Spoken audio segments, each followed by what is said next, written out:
یار یہ جو جاوید ہاشمی صاحب گئے ہیں، میرا خیال ہے کہ میری یہ ننھی منی زندگی میں کہاں گئے ہیں جاوید ہاشمی صاحب؟ یہ طریقے انصاف میں گئے ہیں یار، تمہیں نہیں پتا؟ تم تو ایسے کہہ رہے جیسے بازار گئے ہیں، گئے ہیں ہاشمی صاحب. یا ہے ادھر سے ادھر چلے گئے ہیں نا. میرا خیال ہے میری ننھی منی زندگی میں یہ پہلے سیاستدان ہیں جو ایک پارٹی چھوڑ کے گئے ہیں تو پچھلی پارٹی نے ان کو برے لفظوں میں یاد نہیں کیا، ان کے لیے تذکرہ جو ہے وہ اچھے الفاظ میں ہی ہوا ہے. نون لیگ کے ایک دو رہنماؤں نے مقدور بھر کوشش کی ہے اپنی سی کہ کوئی منفی باتیں کی جائیں، لیکن میرا خیال ہے کہ credit goes to Javed Hashmi کہ ان کی شخصیت ایسی ہے کہ ان کے بارے میں منفی بات کرنا یا ان کی شخصیت کے بعض منفی پہلو تلاش کرنا خاصا مشکل کام ہے. تو مخدوش سی کوشش کس نے کی ہے؟ مخدوش نے مقدور بھر کوشش کی ہے. مقدور بھر کون جیسے چلو بھر ہوتا ہے. کون کر سکتا ہے؟ نون لیگ کی طرف سے یہ ذمہ داری کس کی ہے؟ کس کی ہے جی؟ فیصل آباد والی سرکار، رانا ثناء اللہ صاحب.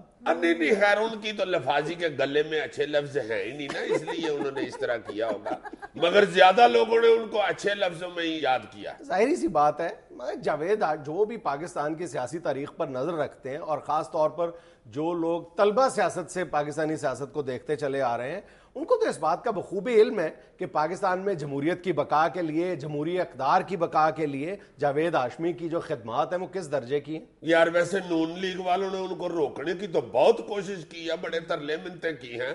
ایک بندہ تو ملتان میں ان کی گڈی کے آگے بھی لیٹ گیا تھا. یہ ظاہر ہے کہ مطلب نون لیگ کی سیاسی ساکھ کو بہت دھچکا لگا ہے، لیکن میری ذاتی رائے میں ان کا جو ووٹ بینک ہے خاص طور پر جنوبی پنجاب میں جتنا ووٹ بینک موجود ہے نون لیگ کا، اس کو بہت زیادہ دھچکا نہیں لگے گا. نہیں مگر یہ جو اپنا کہا جاتا ہے کہ سیاست میں کچھ نہ کچھ لچک ہونی چاہیے، چلو جائز ہی کہہ لو تم. اتنی جو ترلے منتیں کی ہیں سب نے ان کی، یہ خواجہ سعد رفیق کے گھر بھی میٹنگ ہوتی رہی ہے ان کو منانے کے لیے، پھر لوگ گاڑیوں کے آگے لیٹے ہیں، بڑا ان کو کھچ ترو کی گئی ہے. اس میں انہوں نے ذرا سوچنا تو چاہیے تھا کہ یار چلو اگر کو مجھے کو اعتراض ہے تو میں بیٹھ کے بات ہی کر لوں. میرا خیال ہے کہ سیاست میں جب آپ ملکی نظام کی بات کر رہے ہوتے ہیں تو پھر انسان کی جو پرسنل فیلنگز ہیں وہ تو پیچھے رہ جاتی ہیں. ہاں جاوید ہاشمی صاحب سے البتہ یہ سوال ضرور کیا جا سکتا ہے کہ آپ کی اتنی دیرینہ رفاقت تھی نون لیگ کے ساتھ، شریف برادران کے ساتھ، تو جب آپ پارٹی کے اندر موجود تھے تو آپ نے کون کون سا پلیٹ فارم استعمال کیا تھا، کون کون سے ذرائع استعمال کیے تھے اپنے اختلاف کے اظہار کے لیے؟ یہ ان سے ضرور پوچھا جا سکتا ہے. جبکہ نون لیگ کے لیڈران کے متعلق وہ کہہ رہے ہیں کہ میرے ساتھ ان کے بڑے اچھے تعلق تھے، نواز شریف میری بڑی عزت کرتے ہیں، شہباز شریف میرے فائٹ فرینڈ ہیں.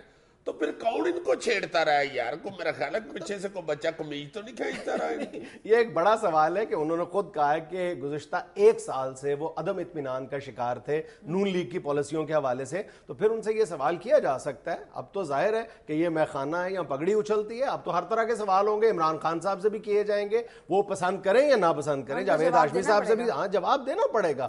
اب آپ پالیٹکس میں ہیں، اب آپ کرکٹ ٹیم کے کپتان نہیں ہیں. اور میں یہ کہتا ہوں کہ یہ لوگ بہت اس بات پر خوشیوں کے شادیانے بجا رہے ہیں کہ اس کی تحریک انصاف کی مقبولیت میں دن دگنی رات چگنی ترقی ہو رہی ہے اور مقبولیت بڑھتی چلی جا رہی ہے. میں یہ سمجھتا ہوں کہ جوں جوں عمران خان کی مقبولیت بڑھتی جا رہی ہے تو عمران خان کی مشکلات اور اس کی سیاست میں پیچیدگیاں بھی بڑھتی جا رہی ہیں. اب بالکل کل تک عمران خان ٹی وی پہ بیٹھ کے یا کہیں پر جلسہ عام میں تقریر کیا کرتے تھے، بغیر بریک لگائے بولتے چلے جاتے تھے، روانی کے ساتھ پورے تیقن کے ساتھ بات کیا کرتے تھے، کیونکہ ان کے لہجے میں صداقت ہوا کرتی تھی. ان کو اپنی گفتگو میں اف اینڈ بٹ، اگر مگر لیکن کا استعمال نہیں کرنا پڑتا تھا، کیونکہ ان کا موقف بالکل کھرا صاف سچا سیدھا.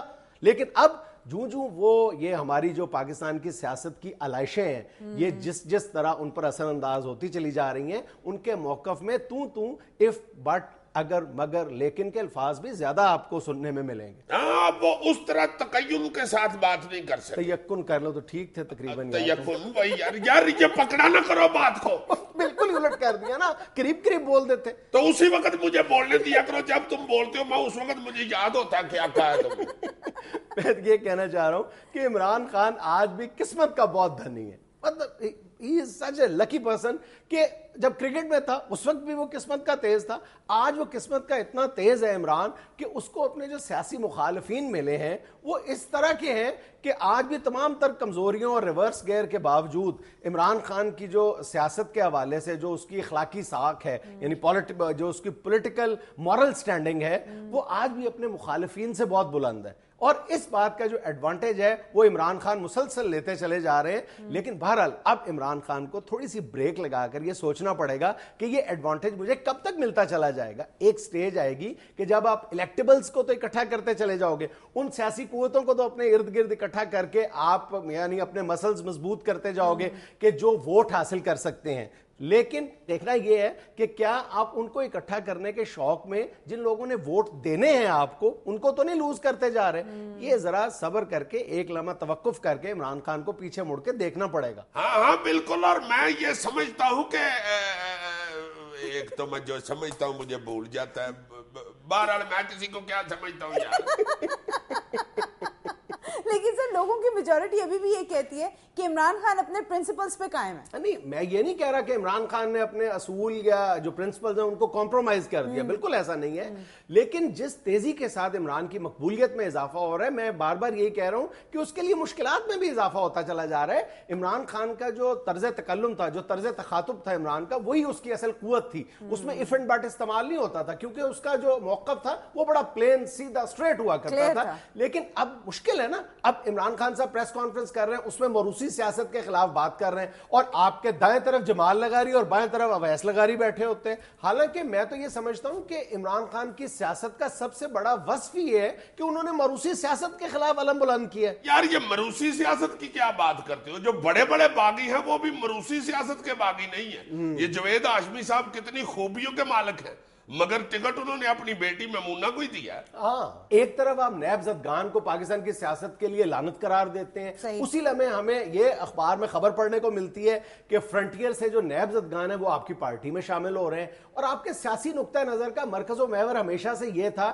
کہ پاکستان کی سیاست سے پیسے کا اثر و رسوخ جو ختم کیا جائے. لیکن دوسری طرف ہم یہ دیکھتے ہیں کہ ہر ڈسٹرکٹ میں جو سب سے زیادہ پیسے والا جو تگڑا آدمی ہے وہ آپ کی پارٹی میں شامل ہو رہا ہے. تو اس لیے میں کہہ رہا ہوں کہ عمران خان کو اب توقف کر کے اپنے رویے پہ, اپنے جو سیاسی لایا عمل ہے اس پہ تھوڑا سا ٹھنڈے دل و دماغ کے ساتھ غور کرنا چاہیے. اب بالکل کرکٹ کی ٹیم میں تو ایک انفٹ ماجد خان تھا, اس کو نکال کے آپ نے بڑی بلے بلے کرا لی تھی.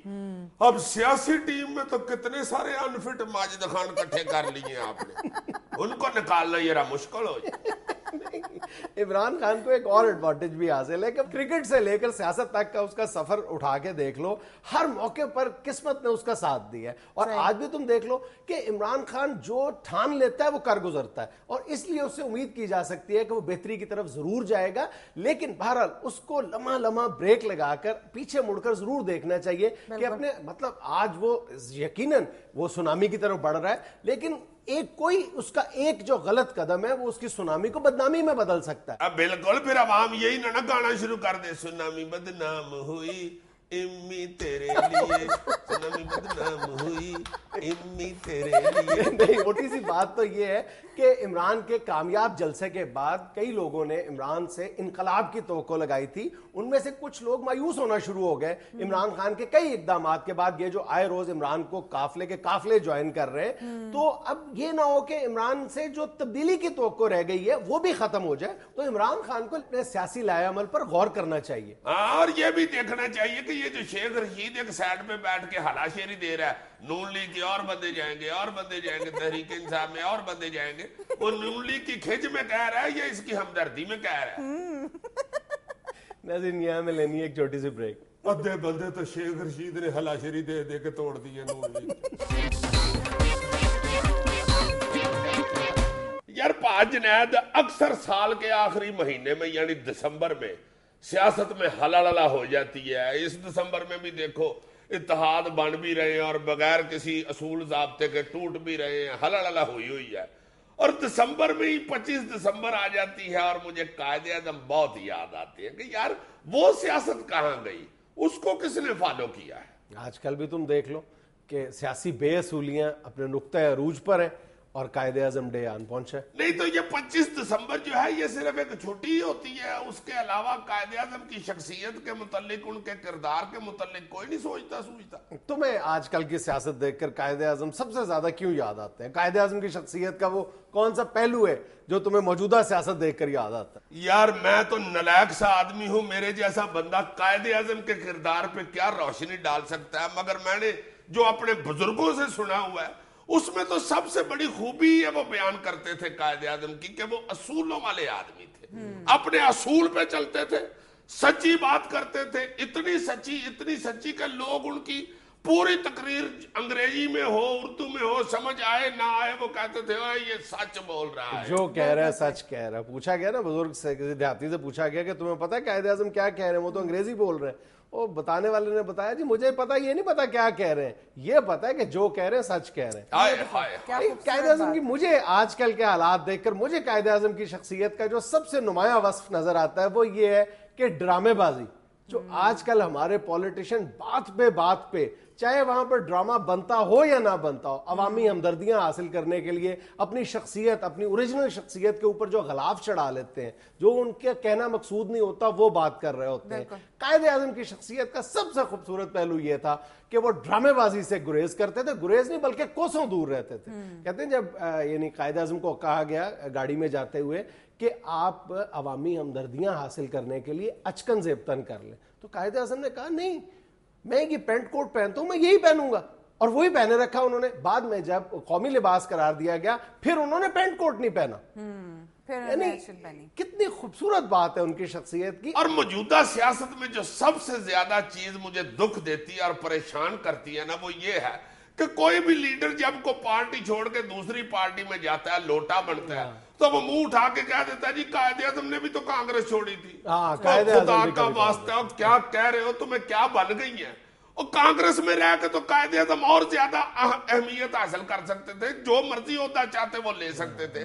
انہوں نے تو اپنی سیاست قربان کی مسلم لیگ کے لیے. مسلمانوں کو قیادت کی ضرورت تھی, وہ اپنی اچھی بلی اپنی ساکھ والی پارٹی چھوڑ کے تو آگے صرف مسلمانوں کی قیادت کرنے کے لیے, وہ کو ٹکٹ لینے کے لیے, وزارت لینے کے لیے ادھر آئے تھے. اچھا, قائد اعظم کی شخصیت کا ایک اور پہلو جس پر آج تک بہت کم گفتگو ہوئی ہے, میں اس حوالے سے کچھ کہنا چاہتا ہوں کہ قائد اعظم کے ذوق جمیل پر جو ان کی ایستھیٹک سینس تھی وہ لاجواب تھی.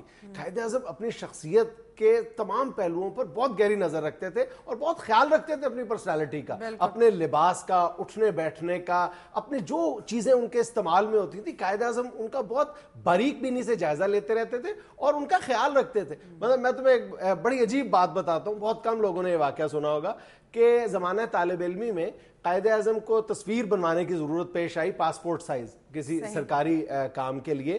تو جب فوٹوگرافر نے ان کی تصویر کھینچی تو قائد اعظم نے کہا کہ اس تصویر کو ضائع کر دو, میں دوبارہ تصویر بناؤں گا. تو فوٹوگرافر نے کہا کہ جی کیا ضرورت ہے؟ انہوں نے کہا کہ میرے جو شوز کے لیسز ہیں, بوٹوں کے جو تسمے ہیں وہ کھلے رہ گئے.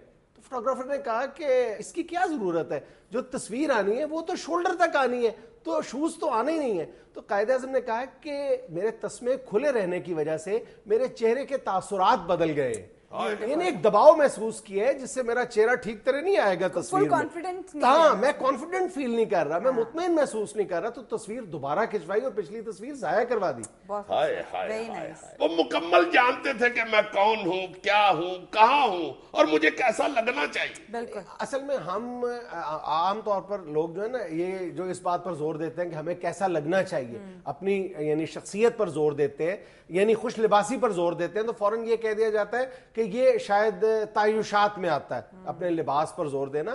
حالانکہ اپنی شخصیت کا خیال رکھنا, یعنی آپ کہاں پر کس طرح نظر آ رہے ہیں, اس چیز کی بہت اہمیت ہوتی ہے. ابھی 2-4 دن پہلے مختلف چینلز پہ ایک رپورٹ نہیں ہم دیکھ رہے تھے کہ ایک جرمن تحقیق کے نتیجے میں انہوں نے یہ بات بتائی ہے جرمنی میں کہ جو لوگ خوش لباس ہوتے ہیں, جو لوگ زیادہ یعنی جاذب نظر شخصیت کے مالک ہوتے ہیں, وہ نہ صرف یہ کہ ملازمت زیادہ آسانی کے ساتھ حاصل کر لیتے ہیں بلکہ ان کی ترقی بھی زیادہ ہوتی ہے. اور عام طور پر یہ سمجھا جاتا ہے کہ یہ بات صرف دفاتر میں خواتین کے بارے میں کہی جاتی ہے, حالانکہ اسی ریسرچ میں یہ بات سامنے آتی ہے کہ خواتین کی نسبت مردوں کو اپنی اچھی شخصیت کی وجہ سے جو ترقی ملتی ہے اس کا جو ریشو ہے وہ خواتین کی نسبت 33% زیادہ ہے. یار اسی ریسرچ کو پڑھ کے تو میں نے شروع سے گیلس لگانے شروع کیے. اسی کرسی پہ میں بیٹھا ہوں, میری ترقی نہیں ہوئی. میں 25 دسمبر کے حوالے سے گفتگو کر رہا ہوں, تمہیں اپنی پڑی ہوئی ہے. ہاں 25 دسمبر کے حوالے سے ہی ہم اپنے مسیحی بھائیوں کو بھی بڑی دلی مبارکباد پیش کرتے ہیں اور دعا گو ہیں کہ اللہ تعالی ہمیں یکجہتی سے اور محبت سے اس ملک میں رہنے کی توفیق عطا فرمائے. اسی طرح آمین. ناظرین یہاں میں لینی ایک چھوٹی سی کمرشل بریک, حاضر ہوتے ہیں چند لمحے بعد. جناب محترم خاتون و حضرت, اگر آپ آج بد تہذیبیاں ڈسکس کر لیں تو میرے ذہن میں ایک بڑی بری بات پھنسی ہوئی. جی جی ضرور ضرور. بڑی مہربانی, شکریہ. ادھر سے بھی اجازت ہے. بس آپ نے دے دیا, ایک ووٹ مجھے کافی ہے بس. یہ یار ہم اگر کسی تقریب میں جا رہے ہوتے ہیں یا ویسے ہی کسی کو ملنے کے لیے جا رہے ہوتے ہیں اور وہ دوست ہمیں فون کر کے پوچھ رہا ہوتا ہے, جو ہمارا ویٹ کر رہا ہوتا ہے, فون پہ وہ پوچھتا ہے کہ کہاں پہنچے ہو, تو ہم کہہ دیتے ہیں کہ بس یہ یار 2 منٹ بعد میں تمہارے دروازے کے آگے ہوں, یہ موڑ ہی رہا ہوں بس آپ والی گلی والا. وہ جو 2 منٹ ہوتے ہیں وہ پونا گھنٹہ ختم نہیں ہوتا. جھوٹ پہ جھوٹ بولتے چلے جائیں. یعنی جتنا مرضی آپ اسے پوچھ لیں کہ زاہد اس وقت تم کہاں ہو, وہ کہے گا جی میں یہ تمہارے گھر کا موڑ رہا ہوں. حالانکہ وہ ابھی زاہد صاحب جو ہے وہ سوئے ہوئے نہیں اٹھیں گے, لیکن آپ کو موبائل پہ یہی بتائیں گے میں تمہارے گھر کا موڑ رہا ہوں. پھر ذرا تاخیر ہو جائے گی, دیکھو یار ٹریفک پھنسی ہوئی ہے آگے. یہ احساس نہیں, اندازہ نہیں ہوتا کہ دوسرے کو جو انتظار کی سولی پہ لٹکایا ہوا ہے تم سچ بتا دو یار. اچھا یہ تو تم نے ہمیں مثالن زاہد کہہ دیا نا, اکثر زاہد ہی ایسے کرتے. میرا بھی ایک دوست ہے زاہد, سعودی عرب ہوتا ہے آج کل تو ویسے. یار میں حیران ہو جاتا ہوں, اس کو قسمیں اٹھوا لے کہ یار صحیح بتاؤ کہاں ہو, اور بھائی آنے لگا ہوں ٹو یہ دیکھ نہیں رہے ہارن بج رہا ہے اور بسترے میں سویا ہوتا ہے. تو ہارن کہاں سے بجاتے ہیں؟ بھائی منہ سے بجا دیتا ہے, یہ دیکھ لو ہارن بج رہا ہے, فون پرے کر کے. اب اتنی دور فون ہو تو وہ ٹوں ہارن نہیں لگ رہا ہوتا ہے. بھائی کہتا جاتا ہے بس یہ یار بند کر دو فون, ٹانگا آگے آ گیا تھا. کون سا ٹانگا آ گیا تھا آگے, تمہارے تو رہائی آئی ہوئی ہے. ایسا وہ فراڈ کرتا ہے کہ 3 گھنٹے انتظار کراتا ہے اور گھر میں سویا ہوتا ہے, اور بندہ گھڑی دیکھ رہا ہوتا ہے, گھڑی گلی میں دیکھ رہا ہوتا ہے. یار کہہ تو رہا تھا ہارن بھی اس کا وجہ ہے, آج کدھر ہے وہ ٹانگا کون سا جو اس کے آگے آیا تھا, کدھر چلا گیا. اچھا ایک اور ڈائننگ ٹیبل پر بد تہذیبی دیکھنے میں یہ آتی ہے, یا دسترخوان پر آپ بیٹھے ہوئے, آپ کے ہاتھ سالن والے ہیں, یعنی آپ کے ہاتھ گندے ہیں. اس کے بعد آپ یہ بالکل اس احتیاط کا مظاہرہ نہیں کرتے کہ آپ ان گندے ہاتھوں سے گلاس نہ اٹھائیں, جگ کو ہاتھ نہ لگائیں. آپ بالکل بے احتیاطی کے ساتھ اپنے گندے ہاتھوں کی جو گندگی ہے وہ پوری ڈائننگ ٹیبل پر, پورے دسترخوان پر, جب تک آپ پوری طرح پھیلا نہ لیں آپ آرام سے نہیں بیٹھتے. گندگی تو نہیں کہیں گے, لیکن وہ سالن اور چکنے ہاتھ بہت عجیب دیکھنے میں برے لگتے ہیں نا. آپ اس گلاس میں پانی پیتے ہو بہت ان ایزی فیل کرو گے جس پر سالن کے نشان ہو. تو ذرا سی احتیاط کر لینی چاہیے, یا تو آپ اپنے ہاتھ دھو لیں یا خشک کر لیں, ٹیشو پیپر سے خشک کر لیں, یا دھو کے آئیں پھر آپ گلاس اٹھائیں. یا سالن والے ہاتھ کرنے سے پہلے اپنا جگ پکڑ کے گلاس بھر لے. گلاس تو چلو آپ کا ہے, وہ تو آپ کر لیں اس طرح کا, وہ بھی نہیں کرنا چاہیے. اب جگ کی جو وہ مٹھی ہے اس کو تو نہ گندا کر دیں جس کو ہر بندے نے پکڑنا ہے. میں چونکہ ایک تعلیم یافتہ آدمی ہوں, اس حوالے سے میں تعلیم پہ ایک بات کرنا چاہ رہا ہوں. اکثر سٹوڈنٹس جو ہیں آج کل کے, وہ لیکچر پہ توجہ دینے کی بجائے ایک دوسرے کو میسج بیٹھ کے کر رہے ہوتے ہیں کلاس. بالکل. اب وہ ایک لڑکا جو میسج کرنے والی شرارت کر رہا ہے, اس نے 4 دوسرے کلاس فیلوز کو اس میسج کی طرف لگایا ہوتا ہے, جو ٹیچر بیچارہ ادھر کلپ رہا ہوتا ہے بلیک بورڈ کے پاس کھڑا ہو کے, وہ بالکل یہ ہوا ہوتا ہے. اچھا یار ایک اور بد تہذیبی, بلکہ بد تہذیبی یہ کم ہے, قانون کی سرین خلاف ورزی ہے, وہ یہ کہ جن لوگوں کے گلی کی نکر پہ گھر ہوتے ہیں, موڑ پہ گھر ہوتے ہیں, بلکہ عام طور پر, یعنی ایک تو یہ کہ ہم جب گھر کے باہر لان بناتے ہیں یا باڑ لگاتے ہیں تو اس بات کا خیال رکھنا چاہیے کہ وہ ٹریفک میں خلل واقع نہ ہو, اور خاص طور پر جو گھر گلی کی نکر پر واقع ہوتے ہیں ان کو اس بات کا بہت زیادہ اس لیے خیال رکھنا چاہیے کہ ان کی باڑ سے جو روڈ کی کراسنگ جو ہے اس کا اندر سے آنے والا جو بندہ ہے اندر والی سڑک سے وہ اس کو باہر والی سڑک ہی نہیں نظر آتی. ایگزیکٹلی اس کا ویو بلاک کر دیتے ہیں. تو اس طرح آپ کی معمولی سی غفلت یا لاپرواہی جو ہے وہ کسی جانی یعنی نقصان کا سبب بن سکتی ہے. لیکن ہم اپنا لان جو ہے باہر کا وہ بڑے سے بڑا کرنے کے چکر میں لوگوں کی جانوں کے ساتھ کھیلتے ہیں. ایک اور بات ہے یہ بھی، یہ سردیوں والی میں جو کرنا چاہتا ہوں، آج کل خشک میوہ کھانے کا بہت شوق پایا جاتا ہے، سردیوں میں رواج ہوتا ہے. مونگ پھلی یا آپ چلگوزے وغیرہ یا کوئی اپنا اخروٹ وغیرہ لے کے آتے ہیں. تو اس میں ایک بات تہذیبی تو یہ ہوتی ہے کہ جو ابو گھر میں لے کے آتا ہے وہ مونگ پھلی وغیرہ کھاتے ہوئے اس کو بھی دینی چاہیے. اصل بات تہذیبی بتاؤ کیا کہنا چاہ رہا میں یہ کہنا چاہ رہا ہوں کہ ابو کی ڈیوٹی صرف مونگ پھلی لانے کی نہیں ہوتی، کھانے کی بھی ہوتی ہے. اصل بات تہذیبی یہاں سے شروع ہوتی ہے کہ ہم جب مونگ پھلی کھاتے ہیں وہ چونکہ چھلکے چھوٹے چھوٹے ہوتے ہیں اور اوپر جو دانے کے چھلکا ہوتا ہے لال رنگ کا وہ ہلکا بھی بڑا ہوتا ہے اور وہ اڑ کے بہت دور چلا جاتا ہے ایسے جب کرتے ہیں تو وہ جا کے تو رجائیوں میں بستروں میں بھی گھس جاتا ہے، کارپیٹ میں بھی گھس جاتا ہے. بچوں کو چاہیے کہ خشک میوہ جات یعنی مونگ پھلی کھاتے ہوئے ابو کا بھی خیال رکھیں اور چھلکے اڑانے سے بھی پرہیز کریں. بالکل صحیح. اور اس مظلوم ابو کا ضرور خیال رکھیں جو بیچارہ مونگ پھلی لے کے بھی آتا ہے اور اس کو ملتی بھی نہیں اور بعد میں مونگ پھلی کے چھلکے بھی وہ اکٹھے کرتا ہے اور اگر کوئی 2-3 چھلکے کہیں نظر نہ پڑے اس کی رہ جائیں تو بعد میں بچوں کی امی سے اس کی بےزتی بھی ہوتی ہے.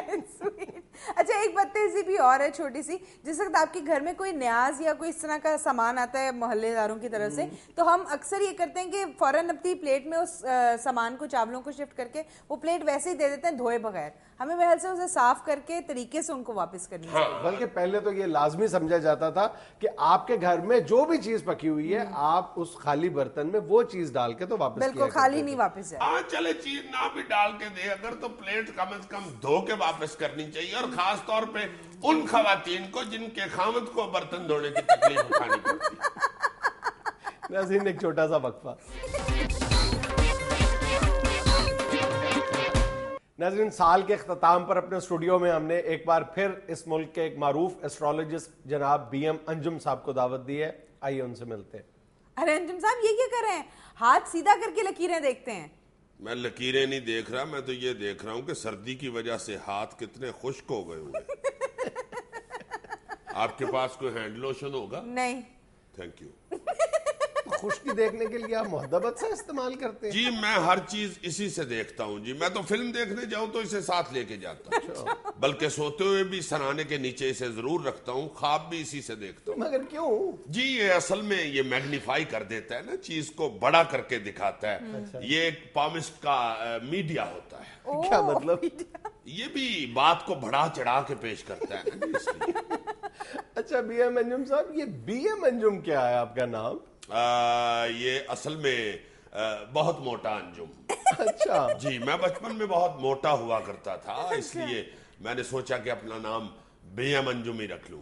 ویسے بھی یہ نام ذرا قیمتی سا لگتا ہے، اگر بی ایم ڈبلیو نہیں تو چلو بی ایم انجم تو آپ کے پاس ہے. اچھا چلیں انجم صاحب یہ فرمائیں کہ پچھلے سال جو آپ نے پیش گوئیاں فرمائی تھیں سال کے والے سے، وہ تو آلموسٹ ساری کی ساری غلط ثابت ہوئی ہیں. کیوں بھائی؟ میری ساری پیش گوئیاں صحیح ثابت ہوئی ہیں. آپ نے فرمایا تھا کہ جی اس سال جاوید ہاشمی جو ہیں وہ نون لیگ کے لیے اثاثہ ثابت ہوں گے، انہوں نے تو آج پارٹی چھوڑ دی. نہیں، پارٹی چھوڑنے یا نہ چھوڑنے کا میں نے نہیں تھا کہا. میں نے یہ ضرور کہا تھا کہ وہ نون لیگ کے لیے اثاثہ ثابت ہوں گے.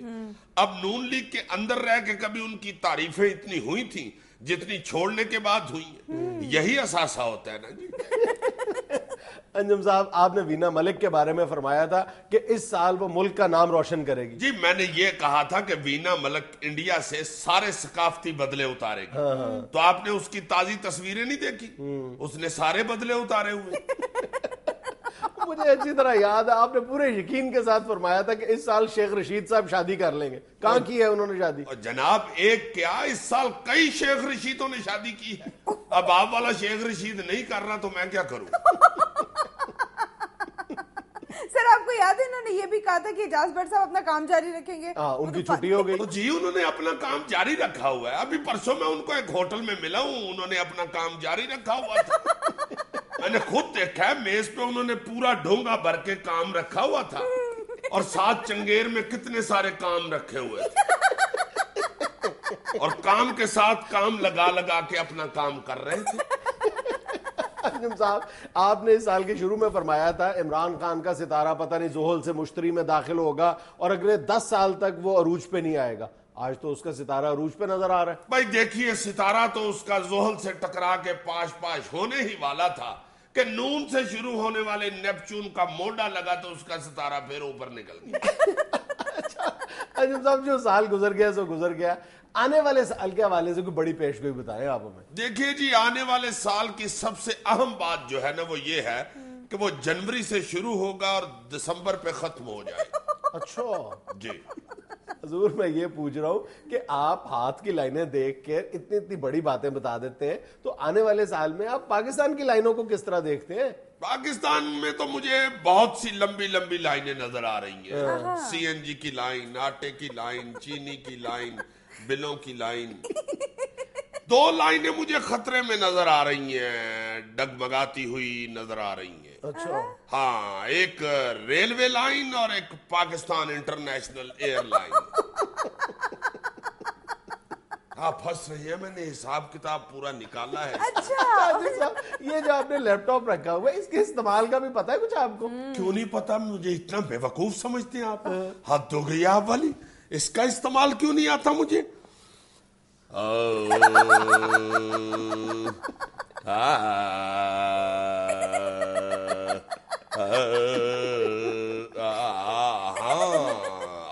سے یاد آیا, اگلا سال پرویز مشرف کے لیے بڑا اہم ہے. مشرف صاحب واپس آئیں گے؟ جی آئیں گے, یقیناً آئیں گے, ضرور آئیں گے. اچھا, مگر مجھے لگتا ہے کہ نہیں آئیں گے. کیا مطلب؟ یہ پیشگوئی کیا ہوئی, آئیں گے نہیں آئیں گے؟ تو آپ میڈیا والے کیا کرتے ہو؟ یہی ہوتا ہے نا, اگر آ گئے تو کہہ دیا کہ بھائی یہ دیکھ لو میں نے کہا تھا آئیں گے, ضرور آئیں گے, اتنا چلا دیا. اور اگر نہیں آئے تو پھر وہ والا چلا دیا کہ مجھے لگتا ہے نہیں آئیں گے. تو اگر آ گئے تو آپ پہلے والا ٹوٹا چلا لیجئے گا نا, اگر نہ آئے تو دوسرا ٹوٹا بھی حاضر ہے. آپ ہاتھ دیکھنے کے پیسے کتنے لیتے ہیں؟ دیکھیے جی, مرد سے تو میں 150 روپیہ لیتا ہوں. اچھا. اور خواتین سے 1500 روپیہ لیتا ہوں. اتنا فرق؟ جی دیکھیے, مرد نے صرف بیچارے نے اپنی نوکری کے بارے میں پوچھنا ہوتا ہے. عورت تو آ کے ساس کے بارے میں, سسر کے بارے میں, نند کے بارے میں, جیٹھ کے بارے میں, دیور کے بارے میں, اتلے کمرے کے بارے میں, نیچے والے کمرے کے بارے میں, باہر والے برآمدے کے بارے میں, وہ بہت کچھ پوچھتی ہے. اور پھر اس کو جواب دینا بھی مشکل ہوتا ہے, چونکہ اس کو اس کی چاہت کے مطابق جواب دینا پڑتا ہے کہ وہ کیا چاہ رہی ہے. اس کی چاہت کے مطابق, یعنی آپ لوگوں کو جھوٹ بتاتے ہیں؟ نو, جھوٹ نہیں. دیکھیے جو علم النجوم ہے اس میں اشارہ سمجھنا ہی تو سب سے بڑا کام ہوتا ہے. اشارہ کیا کہہ رہا ہے, جو اشارہ نہیں سمجھتا وہاں تو گڑبڑ ہو جاتی ہے نا. دیکھیے ابھی کل میں گاڑی میں جا رہا تھا تو میں نے اگلی گاڑی جو آ رہی تھی مڑنے والی, اس کو میں نے ڈپر دیا کہ مجھے پہلے گزرنے دو, مگر ایک دم گاڑی اس کے ساتھ ٹکرا گئی. میں اتر کے اس گاڑی والے کے ساتھ لڑ پڑا. میں نے کہا تم اشارہ بھی نہیں سمجھتے, میں نے تمہیں ڈپر دیا کہ میں نے پہلے گزرنا ہے.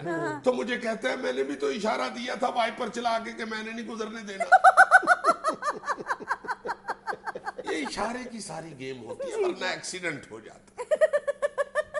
ناظرین, یہ تھا آج کا اسپیال. خوش رہیں, خوش رکھیں. آپ سے ملاقات ہوگی انشاءاللہ کل. اللہ حافظ.